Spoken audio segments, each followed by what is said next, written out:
Qanday qilib O'zbekistonning eng g'arbidagi chekka qishloqda tug'ilgan bola keyinchalik O'zbekistonda o'z sohasida top mutaxassisga aylandi? Men 1978-yilda Ellikqal'a tumanidagi Qilchinoq qishlog'ida tug'ilganman. 16 yoshimda grant asosida Toshkent davlat universitetining amaliy matematika fakultetiga o'qishga kirdim.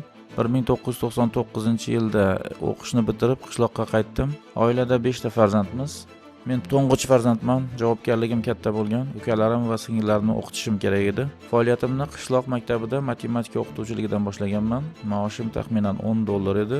Shuning uchun bo'sh vaqtimda qo'shimcha ishlar qildim. Repetitorlik qildim, radio tuzatdim, Sputnik antennalar o'rnatdim. Hatto ro'mol to'qib sotganman. 2004-yilda birinchi shaxsiy kompyuterimni oldim. Abituriyentlar uchun testlar chop qilib, birinchi $100 topganman.